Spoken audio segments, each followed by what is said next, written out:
In our last session, we learned that the most important objective of information security governance is to ensure that the information security strategy is in alignment with the strategic goals and objectives of the business. And in this session, that's exactly where we're headed. We're going to dive into Domain 1, Part B, Information Security Strategy. So at the most basic level, strategy is the plan to achieve the objective. So think of strategy as the bridge between governance and management, translating strategic objectives into a security roadmap with actionable plans the organization can implement. And today, we'll cross that bridge together.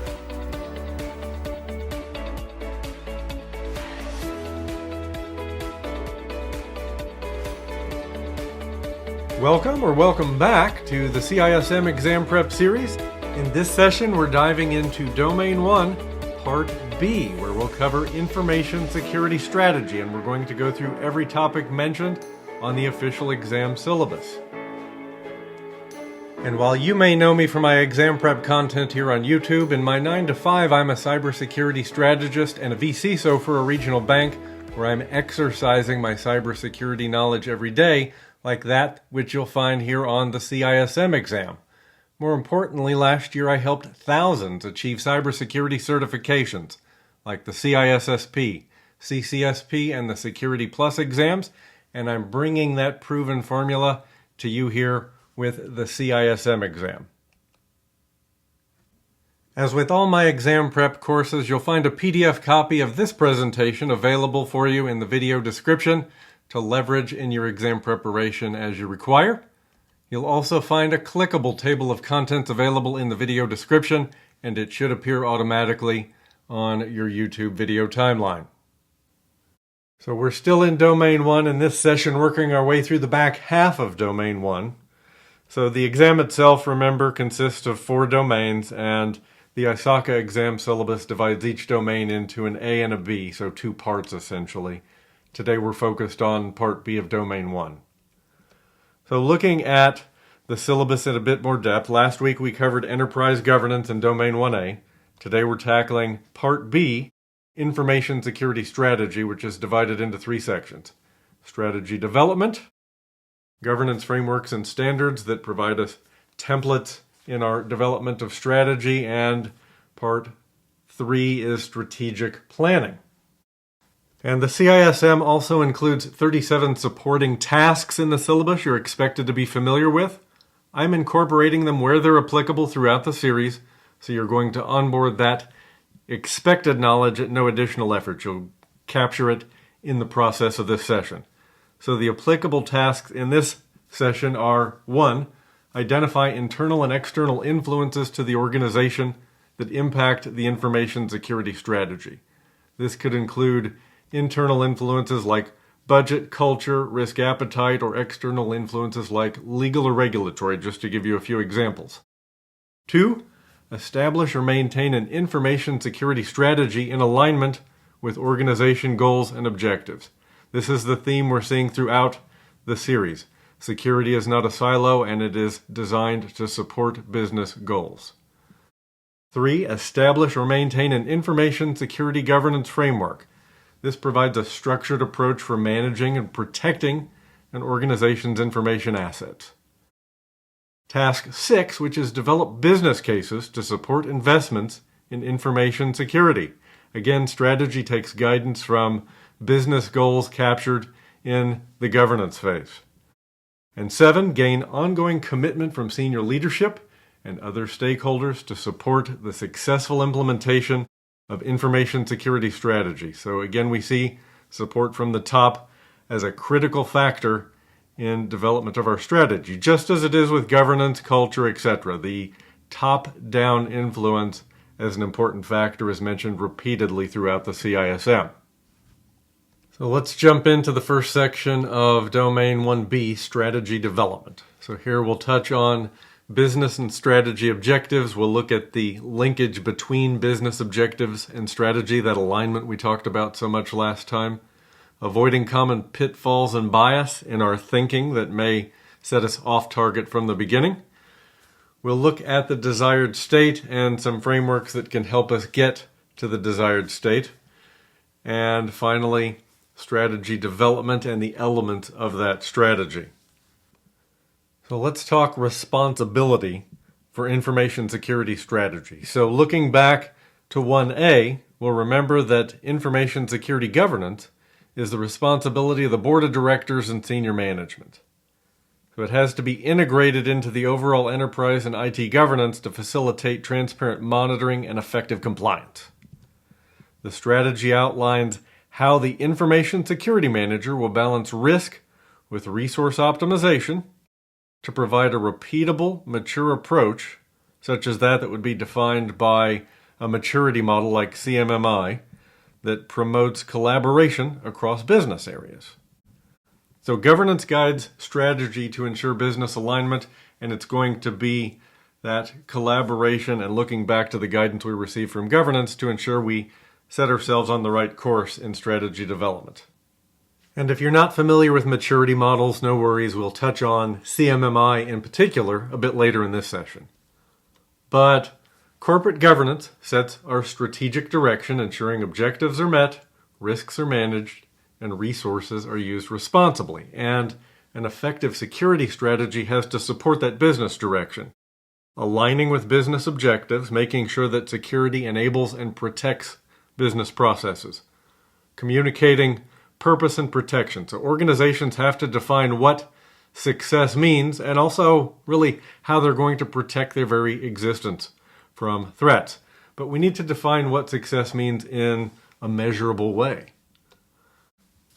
And then integrating with IT architecture. So once security requirements and outcomes are defined, a high-level security architecture guides the implementation of controls. And this security architecture ideally is developed in collaboration with our enterprise architecture. There are going to be a lot of resources we can take from our existing enterprise architecture, which may include deployment automation capabilities, for example, but we're going to tailor our security strategy to our enterprise architecture. Think of security architecture as an element of the broader enterprise architecture. The prime directive of security strategy is to protect and enable the business, but on the technology side, we also want to make sure that we're well aligned with our enterprise architecture so we're not swimming upstream or causing conflict there through a lack of integration. So according to ISACA, the first question that must be answered when an organization is developing their information security strategy is what is the goal of the strategy and ultimately the program it enables. And that's where the 6 outcomes can be helpful. There are 6 outcomes of a clear information security strategy according to ISACA. The first is strategic alignment, linking security objectives and controls to the organization's strategic plan and goals. We've talked about this over and over. Investments need to align to business strategy. Risk management, embedding processes to identify, assess, and address threats to our data's confidentiality, integrity, and availability, protecting the CIA triad. So this keeps risk within our organization's risk tolerance level. There's value delivery, ensuring that our security investments optimize resources and produce measurable benefits, not just costs. So how do our security investments contribute to the bottom line? Resource optimization, making efficient use of our people, our budget, and our tools. That's always part of the strategy here, making sure we can demonstrate how we contribute to the bottom line. Performance measurement, using key performance and risk indicators and relevant metrics to track and demonstrate the program's effectiveness. You can't manage what you can't measure, and it's very difficult to communicate your value to senior management of your security investments if you don't have relevant metrics to quantify that value. And then assurance process integration. So coordinating internal and external audits and compliance activities within the security program that ensure our program remains effective. And as with governance, the approach seeks to eliminate silos. We're aligning closely with the business. And there are some fundamental assumptions when it comes to our security strategy. So information security strategy assumes that our information assets are known, an understanding of what it means to protect those is in place, and we have a data lifecycle management process. So we know the location of our assets, and who owns and uses them. We have an understanding of data sensitivity, so how to protect them. And we have a data lifecycle management process that involves access control and data retention by whatever mandate. But because many enterprises lack a complete inventory of their information assets, it's essential to identify and value assets, understand what information exists, and how important is that information. What is its value? What is its sensitivity? Classify assets by sensitivity and criticality, so ensure that protection efforts are proportional and cost-effective, that we're spending our money on the sensitive, most valuable assets. Assign clear ownership. Every asset must have a defined owner and someone who is accountable in that ownership role. If we don't have this information, aligning security into the business is nearly impossible. But once we have this information, then we can aim to integrate our strategy to align our strategy with the business, because a robust, a solid security strategy begins with long-term, well-defined objectives that are aligned to our business goals. This is going to prevent reliance on ad hoc solutions. It's going to ensure that risk mitigation supports business activities, that we have direct business linkages established. We're mapping specific business processes so security initiatives can reduce errors, prevent disruptions to business processes, and as a result, add tangible value. But it's mapping to those business processes that's going to be key. And regular dialogue with business owners needs to happen. Involving our high-level representatives, it's going to foster that ongoing integration and bi-directional awareness. It's going to help us to tailor security measures to real business needs, and it ensures that we have support from the top and close alignment to the business. So let's shift gears and talk about decision-making biases that can distort our planning. This is really about common pitfalls from an ISACA perspective. So the first is overconfidence. Individuals can often overestimate their ability to predict outcomes, and this results in overly precise estimates that may not be accurate. This is especially harmful when we're evaluating the organization's core capabilities, the foundational elements we're building upon. Optimism. So a natural tendency to forecast positive outcomes can lead to underestimating challenges and risks. Murphy's Law tells us that when problems can occur, they often will. So when we combine optimism with overconfidence, it creates unrealistic projections that can entirely derail strategic planning and our timelines. There's anchoring. When our initial figures or data unduly influence subsequent judgments and cause later estimates to be based on outdated or irrelevant information. This might lead to misaligned forecasts that fail to incorporate new variables and throw our budget off. And not just our budget, potentially our timelines as well. The status quo bias.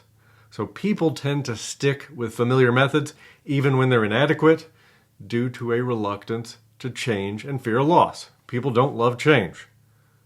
This discourages innovation and necessary shifts in strategy as threats evolve.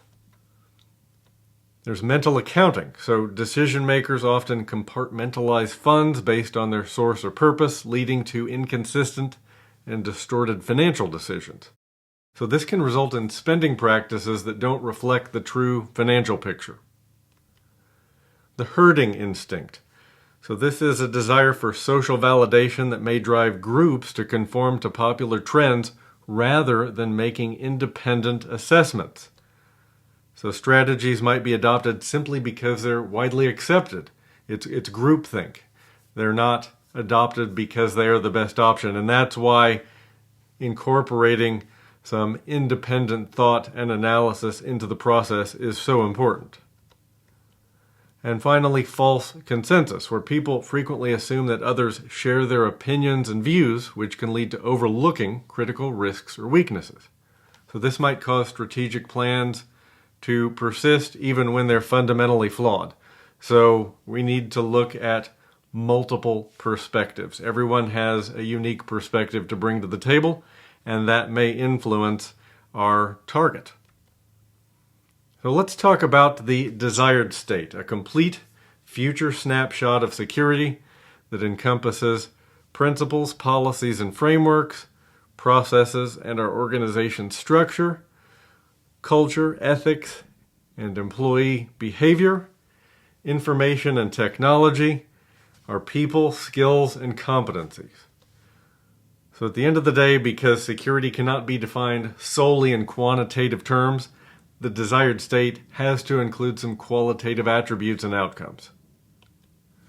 Two frameworks that can help us here are COBIT and BIMS, or BIMS. An accurate description of your desired state is so important because it's much like a map to a destination. So if we don't have an accurate description of our desired state that is clear and complete and measurable, our roadmap is going to take us to a very different place than we might expect, and the organization will be less efficient and less secure as a result.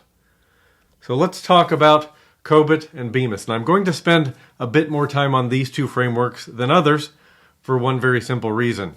COBIT and BIMS are developed and maintained by ISACA, so therefore it's easy to guess that these are more likely to appear on the exam, certainly more often than other frameworks. So COBIT is a framework that provides best practices for IT governance and management. It helps organizations align their IT activities with business goals, two themes we've talked about throughout the series so far.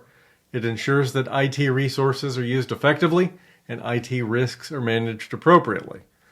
BIMS is a holistic framework that addresses security within 4 interrelated components. It helps organizations align information security with their overall business objectives. So these have that in common, that business technology, business security alignment. But they're both developed by ISACA, so it's a bit more important that we dig into these versus other frameworks. So let's start with COBIT. So COBIT includes 6 principles that describe the core requirements of a governance system, the end result of our efforts. Provide stakeholder value, so aligning security and IT with stakeholder needs, a holistic approach viewing processes, structures, and information as an integrated system. Dynamic governance, so adapting to changes in technology, threats, and business. Governance as distinct from management, so separating strategic oversight from day-to-day operations. And tailored to meet enterprise needs, so customized to the organization's size, culture, and risk appetite. And end-to-end governance in the system, so it encompasses the entire enterprise, not just the IT function. So these are the core requirements of that end result of a governance system.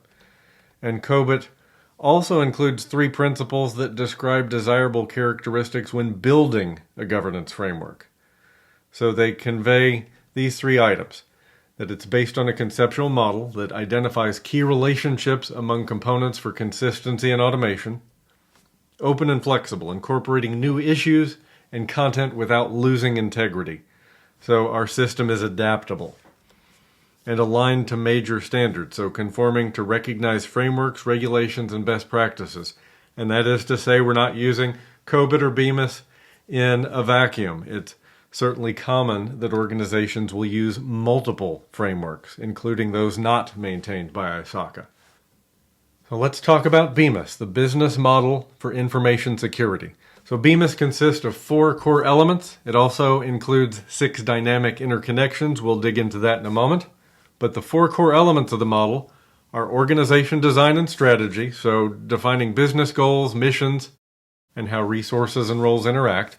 And it has to be adaptable to internal and external factors. We need to think about influences inside the business and then external factors such as vendors in our supply chain. People, the human element of strategy, HR and security issues, roles and responsibilities. It has to account for behaviors, biases, and training. For example, we talked about people not liking change, right? So that's going to be a bias that we need to account for. Process, formal and informal mechanisms to get work done, including risk and compliance processes. It has to align with business requirements and adapt to changing business needs. So as the business evolves, the model has to adapt. Technology, tools, infrastructure, and applications that enhance processes. Always changing, it introduces its own risks and cultural acceptance issues every time we bring new tools, infrastructure, and apps into the environment, in part because of the human element, right? So here's what the Bemis model looks like when pictured. So you see the 4 core processes there: the organization, people, technology, and process. Now let's talk about those elements that bind them, the 6 dynamic interconnections. So let's talk about those 6 dynamic interconnections. They're key tensions that push and pull on the core 4 elements affecting our organization's security equilibrium, finding that comfortable blend. So we have 6 dynamic interconnections. Let's talk through these one at a time, beginning with governance. And I expect you're going to hear some familiar information here based on what we've gone through back in Domain 1, Part A in governance. So governance is about strategic leadership, defining limits, monitoring performance, ensuring compliance, and adapting to change. Culture, shared attitudes, beliefs, and behaviors that influence how information is used and managed by people, right? This is a human element here. Enabling and support. So this is linking technology to processes via user-friendly security measures, policies, and procedures. And these interconnections are a bit nuanced. So this says linking technology to processes. So this is a primary relationship between technology and process, but it says via user-friendly security measures, policies, and procedures. So if we look at the diagram, the primary focus is on process and technology, but it says via user-friendly policies and procedures, right? So it's actually secondarily also considering the people element of the core 4. So let's look at the last 3 of the dynamic interconnections. At number 4, we have emergence, and these speak to unpredictable changes or new developments, feedback loops, process improvements, unexpected threats. This is where being dynamic and adaptable comes into play. The human factors, interplay between people and technology, including training, cultural differences, and generational perspectives. And finally, architecture. So formal encapsulation of how people, processes, policies, and technology all fit together. And considering people, processes, policies, and technology, that's where we'll get into concepts like enabling defense in depth and strategic security alignment. But as you can see, there are a lot of moving parts here, and the CISM exam is not going to test you on rote memorization of these frameworks. But you notice how when we walk through the frameworks here, you're hearing many of the same concepts and questions that we've been discussing here in Domain 1, and that will continue on out through the rest of the series. So I encourage you to spend a little bit of time with the explanations that I've provided here. This aligns very much with how ISACA themselves covers this material for the CISM exam. I'm trying to distill this into a more easily digestible format for you. But if you walk through the framework here just in these few slides, it's going to give you some perspective and will help you to, I believe, onboard the concepts a bit more effectively. We can see that there's a lot of complexity in developing a security strategy, and how a framework would actually be really helpful in making sure that we are considering all the important areas, asking all the right questions. So developing an information security strategy starts with a current state assessment. So this involves a comprehensive evaluation of the organization's current security posture, including its assets, vulnerabilities, threats, existing security controls. If you haven't identified assets, you can't evaluate threats and vulnerabilities, which means you also can't assess the effectiveness of your existing security controls. So going back to those assumptions we talked about previously, we have to understand our assets, their value, their sensitivity, who owns them, who is ultimately accountable, all important elements. So the outputs of your current state assessment will help identify gaps in the organization's security measures today. It will provide a baseline for developing an effective information security strategy. This current state assessment tells the org the state of security today relative to that desired future state we defined. So once the current state is understood and the desired state is sufficiently defined, the security strategy outlines the path forward. And there are a few things the security strategy needs to do for us. It should address risk and compliance, so ensuring risks are mitigated to acceptable levels while meeting any legal or regulatory requirements that apply. Needs to support business objectives, that alignment of business and security we've talked about, aligning security measures to protect and enable business processes. We want to incorporate a range of solutions. You want to use controls, process reengineering, and architectural change to achieve a balance between security and operational efficiency. And one thing I see in organizations that tends to be a real problem is they are process inflexible. They will refuse to modify a process at all costs, resulting in the need to go out and buy expensive point solutions. And that's where we need to bring a range of solutions to the table. And if we can re-engineer a process in a way that it's still secure but better fits the controls we have at our avail, that's a good thing. It saves money and protects operational efficiency. We need to include measurable checkpoints. Regular reviews and metrics allow for mid-course corrections, ensuring that strategies remain on track. Because in the journey that lasts for multiple months and years, you're going to have at least one project that doesn't go exactly to plan. So regular reviews and metrics will give us an indicator when we've veered off track. Now, the exam might ask how to secure buy-in from key stakeholders outside of IT, for example, to ensure broad coverage and alignment. So right now, can you think of 3 ways that you would secure stakeholder buy-in? So, for example, communicate in business terms. Just translate the technical jargon into easily understood language. Focus on measurable benefits, cost savings, competitive advantage, and risk mitigation outcomes. Think about a security steering committee. Bring leaders in from different business units, walk them through the security strategy, get feedback, talk about their daily pain points, and get that business buy-in. Or even a champion program through executive support. Secure one high-level exec sponsor who advocates for the strategy. An executive endorsement can drive cross-departmental cooperation and even resource allocation. Lots of ideas, but something to think about. So let's move on and talk about the elements of our security strategy. So a comprehensive strategy is built on a clear roadmap, an understanding of our resources, and an awareness of our constraints. So starting with the roadmap. The roadmap is the path to our desired state. A roadmap provides a guide to achieve desired state, including people, processes, resources, like tools and technologies. It outlines the short-term and long-term projects involving people, processes, and technology needed to transition from current state to desired state. It breaks down the overall goal into achievable, checkpoint-driven initiatives that allow for adjustments as conditions change.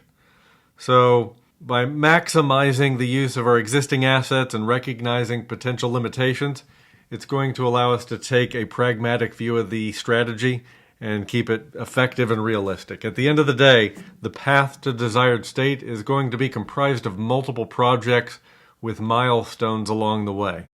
And if we have periodic reviews and metric-based reporting on relevant metrics, we're going to identify when we veered off course so we can right the ship.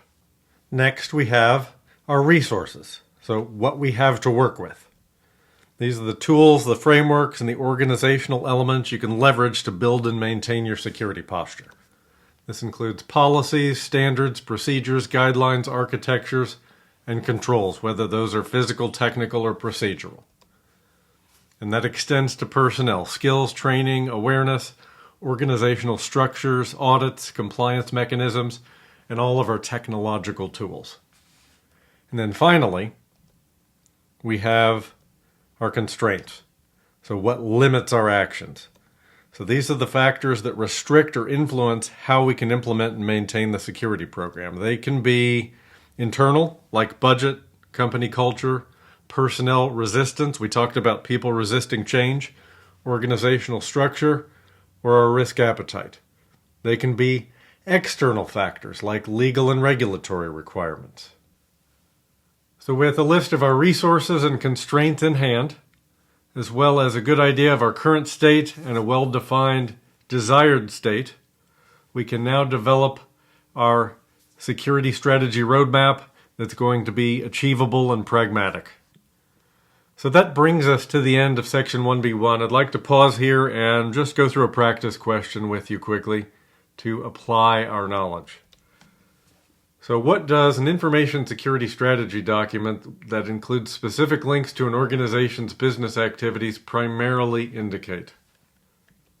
Is it strategic alignment, value delivery, performance measurement, or assurance process integration? So let's look at what we're being asked here. A security strategy document that includes specific links to an organization's business activity. So we have business linkage here. So there are two pretty good options on the board here. I know value delivery is not one of them. This isn't a demonstration of delivering value yet.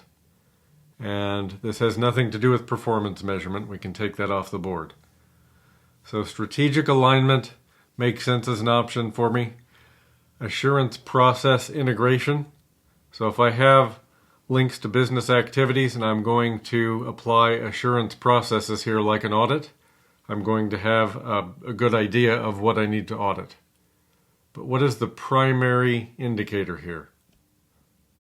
And the answer is A, strategic alignment. So at the end of the day, a meaningful performance measurement or a meaningful assurance process integration will both rely on an understanding of business objectives, which is an outcome of strategic alignment. All right, that brings us to section 1B2, governance frameworks and standards. So here, this section is a short one. We'll touch on the balanced scorecard. We'll talk about architecture approaches and architecture frameworks, enterprise risk management frameworks, and then we'll take a quick look at a number of information security management frameworks and models. So let's start with the balanced scorecard. The balanced scorecard is a strategic planning and management tool that's used to align organizational strategy and measure performance from a number of perspectives. In fact, it communicates priorities and monitors progress across 4 key perspectives. Learning and growth, looking at things like employee skills, training, and organizational culture. From a customer perspective, looking at things like customer satisfaction and retention.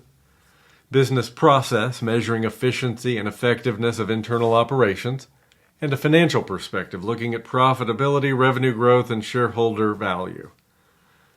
So you could think of the balanced scorecard as a car's dashboard with different gauges, or metrics in this case, that together tell you how well the vehicle, the organization in this example, is performing.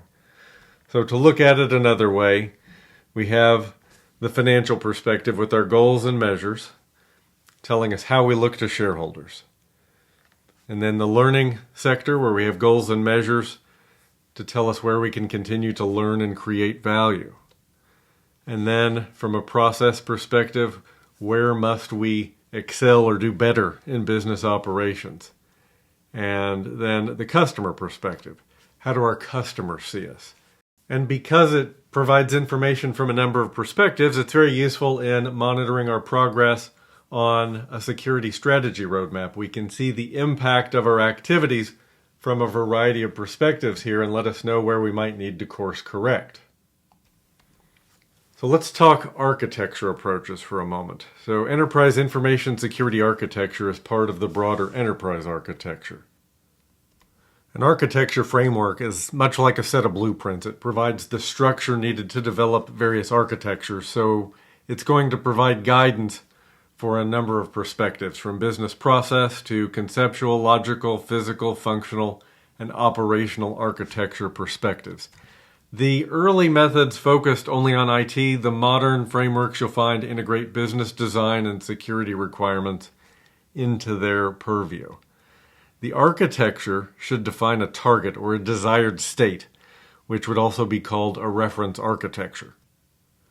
But your architecture frameworks provide building blocks, policy templates, templates for various technologies that make up the architecture, ensuring they work together towards common goals. And frameworks like COBIT, TOGAF, the Zachman framework, and Extended Enterprise Architecture framework link business processes with security needs. So any of these would be a good starting point if you wanted to leverage an existing architecture framework.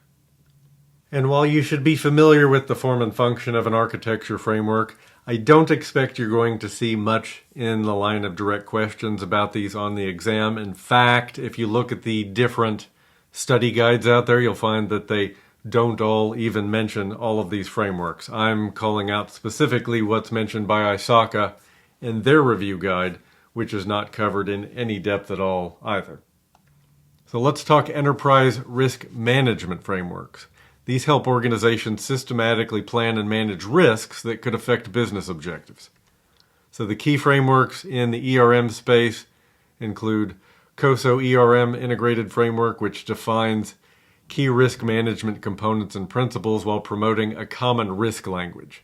What they mean by that is it includes standardized sets of definitions, terms, and concepts that everyone in an organization can use to talk about risk. ISO 31000, which outlines principles, a framework, and a process for managing risk and helping identify opportunities and threats. Then there's the British standard BS 31100, which provides a practical process that's aligned with ISO 31000, but it's tailored for the UK context. It offers guidance on identifying, assessing, responding, reporting, and reviewing risks. But it would be specific to the UK context. So let's talk information security and cyber frameworks and models, starting with the NIST Risk Management Framework, commonly referred to as the NIST RMF.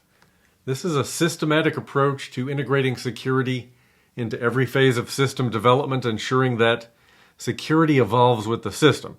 The audience for the RMF is federal government agencies, and the RMF is mandatory for those agencies to which it applies. And then there's the NIST Cybersecurity Framework, commonly called the NIST CSF. It acts as a roadmap for improving cybersecurity, focusing on identifying gaps and aligning security. It's aimed at private or commercial businesses. And the CFS is purely optional guidance from NIST for non-government entities, though both do address cybersecurity risk management.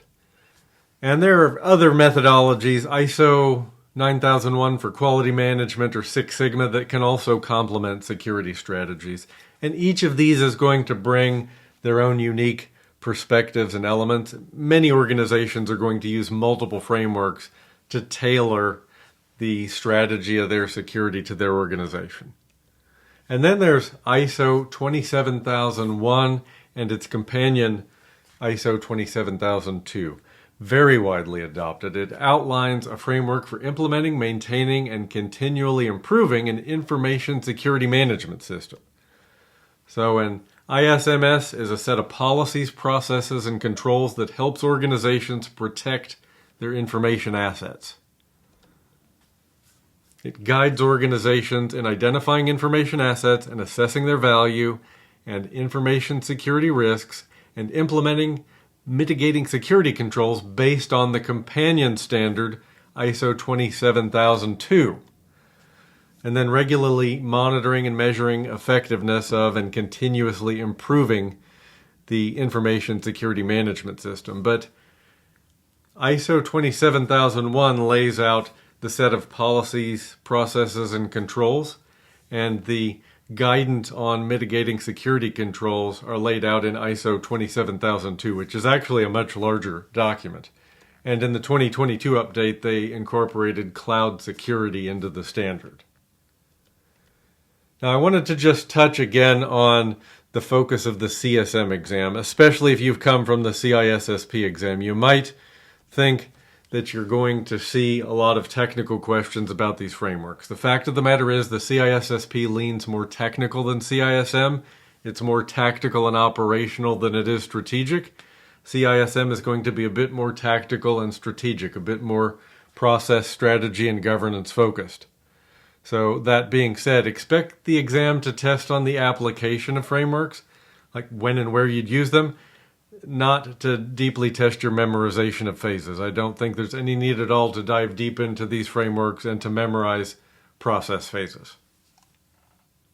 And while I say not to worry too much about memorization of phases of these frameworks, if there's going to be coverage of a framework of any sort, my guess would be COBIT or BEMIS, since those were developed and maintained by ISACA. We're also going to talk about the capability maturity model integration a bit later in this chapter, which was not developed by ISACA, but it is maintained by them. That's a wrap on section 1B2. So I'd like to go through a practice question so we can apply our knowledge.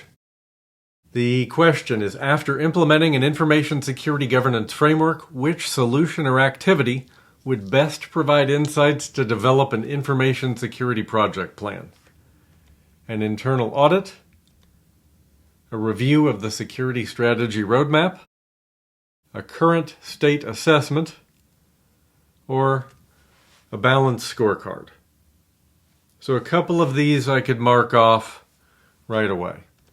So an internal audit is something we typically do to assess our readiness for an external audit. There are a number of flavors an internal audit could take, but giving us detailed insights for a specific security project plan would not be a typical scope. Reviewing the security strategy roadmap isn't going to give us details. That's going to show us the projects and the milestones on our path to our desired state. So, not a good source either. Now, a current state assessment is going to tell us a lot about the current state of our security posture, so there could be some information there. And then the balanced scorecard provides information from a number of perspectives. So one of these is going to have a few advantages over the other. So which do you think it is? So the right answer here is the balanced scorecard, which gives us a comprehensive view of our organization's performance across various perspectives on demand. So by using the balanced scorecard, the information security manager can identify key areas for improvement and prioritize projects that align with the organization's overall goals and objectives based on performance at that point in time. So it's going to be effective and efficient both in terms of time and effort and cost. Okay, that brings us to section 1B3, which is strategic planning. So here we're going to touch on workforce composition and skills, which will take us through a few people-centric aspects of strategic planning, organizational culture, centralized versus decentralized approaches to our security, employee roles, responsibilities, skills, and training. We'll touch on assurance provisions like audits, and then we'll look at risk assessment and management, business impact analysis at a high level, threat and vulnerability assessment, and we'll talk a bit about insurance, like cyber insurance. And then our action plan to implement strategy. So we're moving logically through the process, working our way from 1A and then through 1B. And finally, we'll take a look at information security program objectives. So let's take a look at workforce composition and skills, because personnel are first line of defense when it comes to security. And it's important to understand that insider actions can potentially do the most damage. So we have to ensure that both new and existing staff, including external service providers, perhaps we've outsourced our security operations center, for example, we need to know that all of these employees are trustworthy and skilled. Addressing this need is certainly going to happen in our security program, but it should be included in the security strategy. It's a risk we need to address. Personnel security is important. Preventative measures intended to protect against insider threats, whether they are intentional or unintentional. For example, organizations will commonly implement data loss prevention and a cloud access security broker, or CASB, to detect or prevent data leaks that could be due to intentional or accidental oversharing or even mass file deletions. Organizational structure. So a flexible org structure facilitates security strategy development. Now, a constrained structure can perceive security efforts as a threat. So when we see new security initiatives coming in, when we have a very strict org chart and a lack of collaboration, it can be something of a Game of Thrones where new security efforts that are improving our posture aren't always appreciated. An increased focus on security business alignment to reduce risk is very common now. In fact, this has led to an important change in the org chart typically. The CISO, the Chief Information Security Officer, in the past has typically reported to the CIO, and now we just as commonly see that CISO reporting to the CFO, and in some cases even directly to the CEO. Employee roles and responsibilities. So our strategy needs to define security roles and responsibilities. They need to be incorporated into job descriptions that are formally documented and linked to performance evaluations.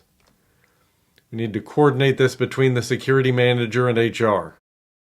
Skills. So the strategy should leverage existing skills where possible, but also plan for developing new skills or procuring those skills externally, especially when we're dealing with a highly specialized skill set that's only needed occasionally. It may be more cost effective to procure an expert for a limited period of time. But the org should maintain a skills inventory so they have a good idea of what skills they have in-house and what they need to develop or potentially procure externally. And ongoing awareness and education. So security awareness training should be an annual event at the very least. More often, it's a quarterly exercise that we use to minimize end-user vulnerabilities. The end user tends to be the weakest link, and a recurring awareness education session can pay huge dividends. I've seen this lead to perfect scores on phishing simulations for organizations over multiple years because they have trained their end users to where they are just bulletproof. But the recurring awareness programs are, in some cases, even legally mandated. But the training should be targeted, updated periodically for current threats. So, for example, organizations right now are evolving their security awareness training to include information on the latest generative AI updates to make sure that their users don't fall prey to AI-based deepfakes of any sort. So, what are the pros and cons of centralized and decentralized security strategy and compliance? You'll want to know the difference for the exam. So, centralized security approaches offer standardization, but this may not suit all organizational structures. So, for example, standardization across the entire organization is going to be difficult for a multinational company with varying legal requirements or acquired subsidiaries that operate independently. Centralized security, on the other hand, is going to be easy for small organizations that operate in a single jurisdiction. Decentralized security allows for local responsiveness, but can lead to inconsistent service quality. But it may be necessary to some degree in those large organizations where we don't have a single jurisdiction, a single standard, and a unified staff. So let's just look at the characteristics of decentralized versus centralized security strategy and how they compare. So consistency and standardization. It's going to be higher in a centralized structure where we're delivering everything from the home office. It's going to be lower in terms of its consistency when we're doing things differently at every branch office or in different subsidiaries. Adaptability to local requirements. Here, decentralized structures have higher responsiveness and adaptability. They're going to be better off. Resource efficiency is going to be higher in a centralized structure where we have potentially a single team that's delivering that strategy across the entire organization. Response time to local issue. That's going to be slower in that centralized structure, typically, and faster in decentralized, simply because we're going to have resources right there in the locale. And service quality will tend to be more consistent in that centralized structure where everything is coming from a central authority and there is no autonomy at the branch. But regardless of the approach, all security programs must do a few things. Align with business goals, have senior management support, include monitoring and reporting, have crisis management procedures, maintain risk management over time, provide security awareness training on a recurring basis. But we need support from the top, right? That's a recurring theme we've heard all throughout these modules. And we need to make employees aware of security and get them on board. We need to make sure that employees are not our greatest weakness, our weakest link, but rather become a strength because they are well informed. So moving on to assurance provisions. An organization's information security strategy has to include methods for oversight. So oversight ensures that the security plan is effectively implemented and maintained. So what do assurance provisions enable exactly? Well, they give us ongoing communication about the state of our security plan, periodic reporting, and confirming that compliant and security objectives continue to be met. So think of assurance provisions as the manifestations of oversight, the activities that confirm the efficacy of our strategic plan and ensure that leadership remains informed. A common activity that is an assurance provision is the audit. So we have the internal audit, an audit conducted by someone from within the organization. Now, in larger organizations, we typically see a dedicated audit department reporting to a board or senior management, which generally means you're going to have a skilled individual, and we're reducing the odds that there's going to be bias in the auditor because they're reporting to a senior board or management, and that is their dedicated function. Smaller organizations may have a security officer who serves that function or maybe outsources that to a vendor.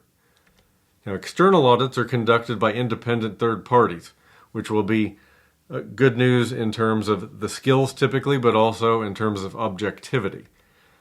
Now, in regulated industries, external audits may be required by governing bodies, often annually, and that's certainly true in regulated industries like banking and healthcare. So compliance enforcement. So these are procedures for handling security violations with senior management support being essential. We need to prioritize compliance based on risk and impact. So high impact, high risk areas is where we have to prioritize our enforcement.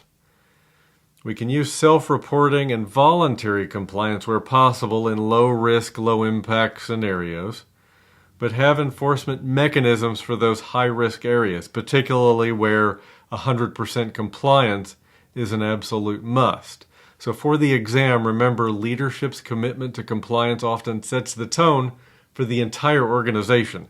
Because at the end of the day, if employees know that leaders are not committed, they may simply not comply if they don't believe there are consequences behind it. That's why those enforcement mechanisms are indeed so important.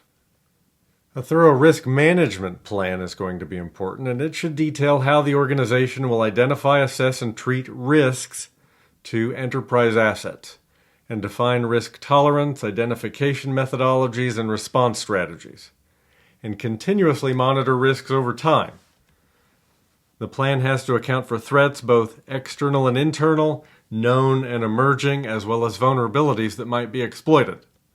Remember that internal threats may do as much damage as external threats. We have to consider all. So let's take a look at some key considerations when we're thinking about risk management plans. Business impact analysis, so determining the consequences of losing confidentiality, integrity, or availability over our business critical resources. This is often expressed financially, which helps in the prioritization. It provides insight for information classification and business continuity planning. Resource dependency analysis, which looks a bit like business impact analysis, but it's less granular and it focuses on systems and resources critical to operations, so it may get over into the the physical world. Outsource services, so introducing risks due to differing standards and control levels. So we want to make sure that we have a strategy that addresses single points of failure and ensures backup plans. So for example, if our organization experiences a disaster that results in an extended power outage, we may have a diesel generator. We need to make sure that we have two sources of diesel fuel to keep that generator running. We would never want to rely on a single vendor that may be impacted by the same disaster we are. If they're not experiencing power issues of their own, they may be experiencing capacity issues because other organizations in our area are affected. Risk assessment process. So this involves identifying threats, physical, environmental, technological, assessing their likelihood and magnitude, and determining organizational vulnerabilities. We want to calculate the probable annual loss expectancy to determine acceptable risk. That's a quantitative risk analysis formula. We're going to dig into those in Domain 2. Threat assessment, which considers threats proactively even without known vulnerabilities. So policies like network access, data handling, incident response should map to a threat profile. This results in more cost-effective risk treatment because we're addressing it before compromise happens. We're addressing it earlier in the process. And vulnerability assessment, which goes beyond technical scans to include physical elements, procedures, practices, and legal requirements. Vulnerability assessments address systemic weaknesses proactively. So insurance is the last one on our list, and insurance is suitable for rare high-impact events. Flood, fire, embezzlement. We'll see cyber insurance for protection against ransomware. Types of insurance include first-party, which is enterprise coverage that covers business assets directly. It covers what you own. Third-party, which is liability for events like a data breach. And fidelity bonds, we get these for situations like employee theft. It protects the business from losses caused by the dishonest acts of employees. We can also potentially lean on other internal departments, legal, compliance, audit, and we want to make sure that our departments operate seamlessly to avoid gaps as well as duplication of effort. And to avoid both of these things requires communication, collaboration, clear delineation of roles and responsibilities, well-documented response plans that have been adequately rehearsed. Next, we need to consider our plans of action, our projects and initiatives that make our security strategy a reality. So gap analysis will be a regular event. These are performed for various strategy components to identify current state versus desired state. These may be through maturity levels using a model like the capability maturity model integration, which we'll talk about later, control objectives or risk. These are going to be repeated regularly for performance metrics and for mid-course corrections, for identifying when we've veered off course on our roadmap. And a gap analysis works backward from the endpoint, the desired state, back to the current state to see what the gap is between today and our desired state down the road. Action plan metrics. So we monitor progress and cost. We define key performance indicators, critical success factors, and key goal indicators, relevant metrics.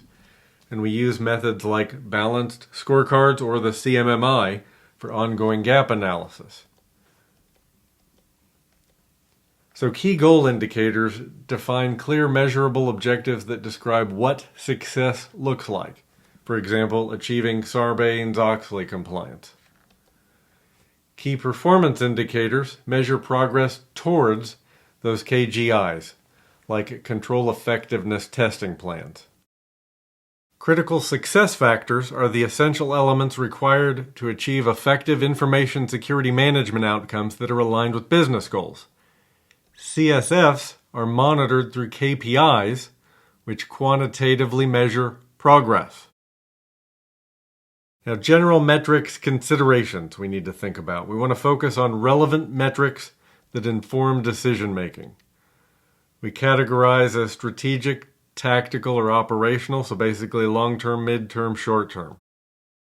We distill technical data into useful management information, and reporting should be consumable and actionable to recipients. That means the format and the language will depend on your audience. It's going to be more summary and business focused for the C-level. It's going to be more detailed and technical at an engineering level.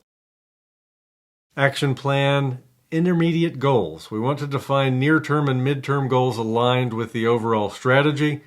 We want to ensure integration of our tactical activities that have a mid-term focus with our long-term goals, and avoid the short-term point solutions and firefighting that can take away our focus from the long-term objectives. So let's talk about SWOT analysis. So SWOT analysis can guide decision-making on where to invest in controls. So strengths, what characteristics of the organization or security program give it a strong advantage over others? Weaknesses, what characteristics of the security program create a disadvantage or gaps in controls? And then we can look at external factors. Opportunities, what external factors can be leveraged to improve or advance the security posture? And threats, another external factor that could harm the organization or diminish our security efforts. And the SWOT analysis helps us examine the decision from multiple perspectives, and that can help ensure security alignment to business goals a little better than just examining it on our own in an unstructured way. So let's talk about capability maturity models, which are frameworks for assessing the maturity of an organization's processes. Perhaps the most widely recognized is the Capability Maturity Model Integration for Development, which was developed by the Software Engineering Institute at Carnegie Mellon University. However, it is now maintained by ISACA through an acquisition they made some years ago. Because it's maintained by ISACA, it is more likely to appear on the exam. But by using maturity models, security managers can systematically evaluate the current state of each process or control, define target states, and plan continuous improvements that align with organizational goals. The CMMI is a model with 5 levels, ranging from less mature to more mature. So the initial level of maturity is a process that's poorly controlled and reactive, and it works its way up through repeatable, defined, managed, and optimizing. So to dig in a little deeper, level 1, initial processes are ad hoc, inconsistent, unmeasured, and non-repeatable. Moving into level 2, processes occur consistently with predictable results. They're repeatable. Level 3, defined. Processes are formally documented and standardized across projects or teams. Level 4, managed. Processes are measured and controlled through metrics or KPIs. And level 5, optimizing, where continuous improvement is embedded in the process, guided by data and metrics. A couple of important pieces of information to remember here. So number 1, maturity can vary by control or process, and each control or process should in fact be assigned a maturity level that aligns with its importance and with relevant risks. And that is to say that level 5 is not always the goal due to cost, effort, and business objectives. So we're going to save that level 5 target for our most critical controls and processes. Many controls and processes are going to be just fine at level 2 or 3. So let's talk about information security program objectives. There are some key information here that I've distilled for the exam. So the information security program implements the strategy, and its primary objective is to protect information and related processes and systems from harm. So once implemented, the strategy evolves into a program. Our core objectives here are confidentiality, of integrity, and availability, the CIA triad. For the exam, know what a security program does and its primary objective. It's worth just committing that to mind. So confidentiality, integrity, and availability are known as the CIA triad. And confidentiality is about ensuring that private or sensitive information is accessible only to authorized individuals. So for example, encrypting patient medical records so only doctors can access them. Integrity is safeguarding the accuracy and completeness of data to prevent unauthorized and improper modification. For example, using blockchain technology to create an immutable record of financial transactions. Availability, making sure that authorized users have timely and reliable access to information and associated assets when they're needed. Implementing redundancy and backup systems to minimize downtime for an e-commerce platform. Perfect example. What all three have in common is they focus on protecting data within systems. And that brings us to the tail end of section 1B3, so let's tackle a practice question together to test your knowledge. Our question: what is a characteristic of decentralized information security management across a geographically dispersed organization?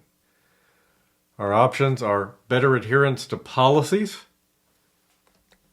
more cost-effective than centralized, better alignment to business unit needs, or more consistent quality of service. So let's break down what they're asking us here. So a characteristic of decentralized management across a geographically dispersed organization. So we spread management out across an organization that has many locations. Does that give us better adherence to policies when we have decentralized control? Absolutely not. So if we have decentralized control where we're potentially duplicating effort, is that more cost effective? Absolutely not. So we have two options here: better alignment to business unit needs or more consistent quality of service. So let's think about these two. Is there better alignment to business unit needs when we're decentralizing, when we're pushing support out to the different locations? Does that mean that quality of service is going to be more consistent? Which do you think it is? The answer is C, better alignment to business unit needs. So decentralization of information security management generally results in better alignment to business unit needs because the support is right there locally. Consistency and quality of service tends to vary across units, though. That's a negative. It's also going to be more expensive to manage due to lack of economies of scale. We're going to be duplicating some effort there. My friends, that brings us to the end of Domain 1 Part B. I hope you're getting value out of the series. As always, if you have any questions, ping me in the comments below this video or reach out on LinkedIn. I'll look forward to seeing you in just a few days as we begin our journey into Domain 2. And until next time, take care and stay safe.